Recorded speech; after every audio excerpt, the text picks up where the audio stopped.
Smoked turkey legs, collard greens, yams, and much more. Are y'all hungry yet? Did I even mention the live music on Sundays? Comfort soul food in the heart of the Triad. Taste of the Triad. 4320 Old Walkertown Road in Winston-Salem. Check out the menu at tasteofthetriad.com. Hey, y'all, Tiny's Mobile Auto. Is your car broke down? Are you stuck somewhere? Do you need a mechanic? You don't want to call a tow truck? Call Tiny's Mobile Auto. He'll come out to you, do your work, whatever you need done, your regular maintenance, or if you're broke down on the side of the road, give him a call. All you have to do is pick up the phone and call 336-423-6241. You don't even have to see me. Just let me know what's wrong with your car, and I will come and fix it, y'all. I'm on Facebook, I'm on Instagram, TikTok, I'm on the Twitters, whatever you guys need, 336-423-6241. As always, I'll be seeing you. Attention pizza lovers in the Triad. Are you ready for a taste sensation that will blow your mind? Look no further than Lido Pizza, where flavor and value collide. For a limited time, Lido Pizza in Kernersville is serving up hot and fresh deals that you just can't resist. Monday special, get a calzone or a stromboli for only $5. On Tuesday, get a spaghetti entree dish for only $5. On Wednesday, kids eat free with a paying adult. Lido Pizza, your next guilty pleasure. 220 Market View Drive in Kernersville. Call and place that order right now at 336-993-5336. For the best high school football games in the Triad every Friday. Can't touch this. Live sports talk on everything from ACC to Bowman Gray. Can't touch this. The most extensive Carolina Panthers coverage in the Triad. Can't touch this. Plus your exclusive home for Charlotte Hornets from the Triad. Break it down.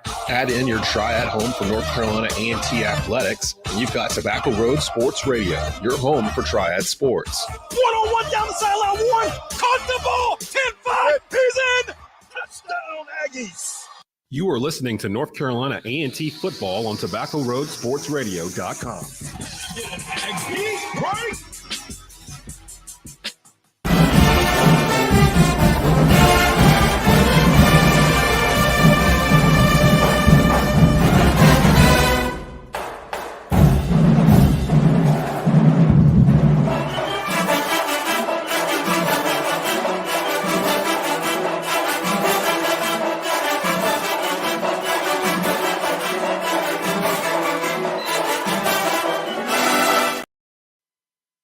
It is the Blue and Gold post-game show here. It is presented by Lido Pizza of Kernersville. Daily lunch deals, pizzas, salads, subs, and more right off Salem Parkway at 220 Market View Drive in Kernersville. Lido Pizza, worth the drive. With Al Swann, Donal Ware with you here again on the Blue and Gold post-game show where A&T falls to Delaware 21-6 here in Newark, Delaware. And, just another one of those tough losses. The weather wasn't great. But, again, we look at the defense. And, again, we mentioned like midway through the third quarter, we said solid. The defense was really lights out the latter part of the football game, causing a couple of turnovers, as a matter of fact. But A&T's offense, Al had a couple of turnovers as well that just did not help at all. And once again, A&T comes away with a loss. And it really makes it tough because people who didn't see the game will look at the score and, would think that, wow, they really played a bad game. They really didn't play a bad game, especially defensively. But the problem is, Don, we're just not playing well enough to win. And, of course, a lot of that burden goes to the offense. Anytime you can't generate any type of passing attack, it really puts a lot of pressure on the other phases of your game. And most teams now that play us know that if they can do a pretty consistent job of stopping the run, that we're in a pretty bad situation. And this is something that we're going to see. We see this script every game that we play, and it's something that they're going to have to figure out as the season moves on. As you said, we only have maybe, I think 4 league games, conference games left. And if we're going to get a win in our first year in the CAA, we're going to really have to make some not changes, but become more efficient in terms of offensive production. Yeah, and Desmond says we have to catch the ball. And That's something we've been talking about, because you got the he's a true freshman quarterback. He's still trying to KJ White, he's trying to find his way. And he's made some solid passes this year, ones in which Aggie receivers just haven't been able to come away with. And we saw an example of that. It was 3rd and 25, and the receiver for A&T came across the middle, had enough yardage for a first down. The ball was a little behind him, but not to the point that it would be a tough catch, but not a great catch. But in a situation like that, it's imperative you got to catch the football. Somebody has got to make a play. And we just haven't had that this year in terms of offense. When it's time for somebody to step up and make a play, we just haven't been able to do it. And so as a result, we get another loss, and our offensive production, especially in terms of passing, is what you can't have if you're going to have a winning season or if you're going to win a ball game. KJ White, 7 of 17 for 31 yards in the passing department. A&T able to run the football for 165 yards. Wesley Graves, 83 yards on 20 carries. We didn't see Kenji Christian come back into the game after that critical fumble he had, but he was 7 carries for 43 yards. So to your point, I mean, it's, from an offensive perspective, A&T can run the football on anybody. Ran it on, UAB, can run it on anybody.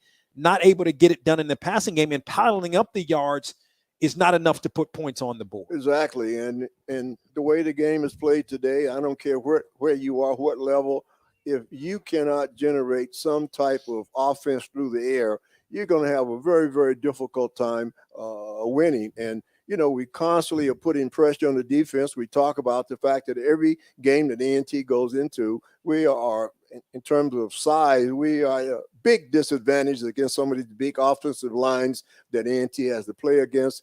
But to their credit, they never quit. They play hard on every play. And but you just cannot constantly call on the defense to bail you out. And they have to make so many plays. They play so many plays during the course of a ball game because we get so many threes and outs. And we saw an example of that. The defense comes out, makes a turnover. They recover a fumble. And in less than 2 minutes down, they got to go back on the field because we 3 and out and we can't get anything going. So, of course, it constantly puts pressure on the defense. Yeah, no question about it. And, you look at you talked about that defense. And by the way, again, it's the Blue and Gold post-game show. We want you to put your question or comments in the chat, and we will address them or answer them. Xavier says not good enough in the passing game. Defensively, I mean, this is you talk about O'Connor, Ryan O'Connor, the quarterback for Delaware, comes in 248 yards is what he's averaged in terms of passing per game. 11 touchdowns to 3 interceptions. He's 8 of 21, 57 yards, 1 touchdown, 1 interception. Again, I would say that, you could say weather is a factor. The fact of the matter is he tried to throw the football 21 times, and that A&T pass defense was really, really good. Yeah, especially on the back end. Prunty and those guys, they did a great job on the receivers for Delaware today. And as we said earlier, Blue Hens came into this game averaging 32 points a game. And with all the breaks that they got, the Aggies still held them to 21 points. And, I mean, that's a credit to the defense, and because we were never able to put any pressure whatsoever on that Delaware defense, even when we were, running the football. But as we said earlier, Donal, a lot of teams this year has been successful running the football against Delaware. So back to the drawing board for A&T offensively. Got to find some way to generate some offense, especially through the air. Would you classify this, Al, as this defense as more of a bend, don't break? Because, again, you look at the situation where both two backs for Delaware had well over 100 yards rushing, yet only able to put up 21 points on the board. A couple of fumbles, too. Yeah, we've seen it all year where the Aggie defense and, as you said, bend but don't break. And one of the things that really hurt us tonight was the first possession for Delaware, and they went methodically down the field, eight play drive, which put some points on the board, and we were never able to really recover from that. And also, I think a big factor we can't overlook every game we go in, we are so undersized up front. I mean, Delaware today, their offensive line averaged about 325. And not only are these guys bigger, I mean, they are really good offensive linemen in terms of their technique and carrying out their assignments. But you got to give A&T's defense, they just don't quit. They play hard every play, but you just can't expect them to play, 40, 50 plays a game, 80 plays a game, and you just can't do it. So the offense is going to really have to do their part to give that defense some rest sometimes. Clarence says our receivers get separation, and when they can't get separation is what he says, and when they get open, they can't catch the ball. And we've seen that quite a bit this year. Saw it, a little bit in this game. I think the offensive line, is doing a good job. I mean, the offensive line played well today, not only just in the run game, but gave White time to throw the football. Exactly right. And, which is really surprising in terms of the offensive receivers because, coming into this season, most of the coaching staff saw that as one of their strengths. Of course, they thought the first strength was the offensive line and play, but they thought that the receiving core was going to be a big plus for them this year. And, of course, it hasn't turned out that way because guys miss untimely passes, and they just haven't been able to step up and make plays when we need receivers to do it. One of the really big plays in this game, and I'd like for someone in the chat that watched the game to tell us what the replay showed when KJ was looking for the end zone, and that was a critical point in the game. He was looking for the end zone. Right. Stepped out of bounds, whatever, right at the half-yard line where it was marked. But the official said the ball then went inside of the pylon, out of bounds, which constitutes a touchback, which is what was called. And we didn't see that, but man, that was a critical point in the ball game. I mean, I thought that was the biggest play of the game up to that point because it changed the entire momentum of the game. And I know from our vantage point, I had a really good viewpoint from here. I thought he went out of bounds on about the 1 yard line. And if you recall, one of the officials placed the ball on the 1 yard line. And the back judge came up and said, no, the ball went out of bounds inside the pylon, of course, which made it a touchback. And you're right. If someone who saw it in the replay could tell us what really happened, we'd really appreciate it. Billy says can't fumble the ball at any time. Desmond says something interesting. He says, I hope we can turn it around soon. Many alumni remember how we were during the Coach Fobbs era. Now, I think that's a fair statement. However, what I would say about that is it's different. Even, the coach for Delaware in the pregame, he says in a couple of, you can see A&T coming. You can see the talent. It's just a matter of, Coach Brown getting kind of his guys in and getting, you need some time. And that's the bottom line. So I don't think it will be like the Coach Fobbs. I agree, Donal. And I think your pregame talk with interview with Coach Brown was very telling because he talked about his vision for the kind of players that he wants to get here at A&T. He has experience in the CAA. He knows the type of players you need to compete. And he mentioned earlier, he wants some big linemen on both sides of the football. And that's what they're looking to get in terms of recruitment. We don't have that right now. So it's going to take him a couple of recruiting classes to get the kind of players that he want to get. Yep. Janelle says passing has to be better. It does. Jeff says this is not the Fobbs era. We are making progress. We're building, which we totally agree with. I mean, I think I could understand the concern because not the same thing. It's not. And so, Jeff, I think you're right on point with that. Let's look ahead to Richmond. So Richmond, a little bit down this year. It's a little bit. This is a perennial power. You go back to 2008. Now, I don't believe Coach Brown Coach Brown may have been part of that national championship team. He may have been at Richmond in 2008. I can't remember as an assistant coach.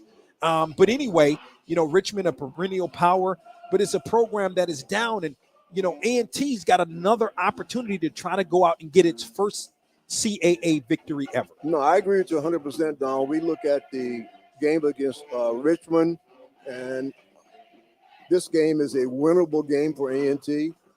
The Hampton game is a winnable game for A&T. Even the Towson game, which is homecoming, is a winnable game for A&T. And but it all boils back to the same thing we've been talking about. If we cannot generate some offense, it's going to be hard for us to beat anybody. It's just as simple as that. And of course, we ran the ball well, and we've run the ball well all year, but we have got to be able to generate some type of passing offense, some type of passing momentum that can sustain drives. And we just haven't been able to do that so far this year. Ulysses says, I was encouraged with our play today. We just need to eliminate the turnover. Billy says, however, it was good to put Dixon in. I thought he played well. He did. He did play well. We did not see Kenji Christian after the fumble. As a matter of fact, immediately after that, you mentioned this. It was a play where Graves looked gassed. Right. And you mentioned that they took him out, and Dixon came in, and Dixon did catch that swing pass, had a couple of nice runs today as well. And he's a big kid. I mean, he goes, 225, 230, and he's able to catch the ball coming out of the backfield. And so, the potential is there. We just, as Coach Brown said, that, we just need some additional pieces to the puzzle, and it's not going to take place in 1 year. But I agree with what the coach from Delaware said. You give him a couple of recruiting classes, and I think A&T is going to be very competitive. The focus for next, Janelle says the focus for next game has to be the game plan and execution. Play calling has to be better. What did you? I thought sometimes the play, and again, players got to catch the football. That's not a coaching deal. Fumbling is not a coaching deal. I mean, sometimes your players have to execute. Right. And one of the things you and I mentioned before, people talking about stretching the field, and they usually think about vertically stretching the field, but you also can horizontally stretch the field. And by doing that, I mean, you open up more passing lanes for your quarterback. And with this this young quarterback, you've got to give him plays that he can be successful at. And we saw a couple of times that pass over the middle to the tight end was beautiful. I mean, the receiver found an open spot in the zone, and the quarterback got the ball to him right on time, the little swing pass out of the backfield. So the potential is there. But when you are constantly throwing the ball 30, 35 yards down the field, the percentage is so low for success. And I'm sure that's something that they will look at and work on as the year goes on. So we're going to get ready to wrap it up here on the Blue and Gold post-game show here. And we want to remind you that the Blue and Gold post-game show is presented by Lido Pizza of Kernersville. Daily lunch deals, pizzas, salad subs, and more right off Salem Parkway at 220 Market View Drive in Kernersville. Lido Pizza, worth the drive. And listen, they're presenting this. So go out and support them. If you're in Greensboro, it's not terribly far. If you're Winston, it's not terribly far. If you're in Kernersville, go support Lido Pizza as they bring this Blue and Gold post-game show to you. Before we get out of here, Al, any last words? Well, we always like to leave on something positive, Donal. And, that defense, even though the Blue Hens put up 21 points, they really played solid football today. We can be encouraged by the running game. We ran the ball effectively today. And so we can just get that passing game going to put some threat on the defense. I think we'll be okay. And I'm sure that's something that the Aggie coaching staff is going to work on during the week. We're going to leave you with Kermit says two things. He says the young quarterback will show you something in the future. Just stay with him.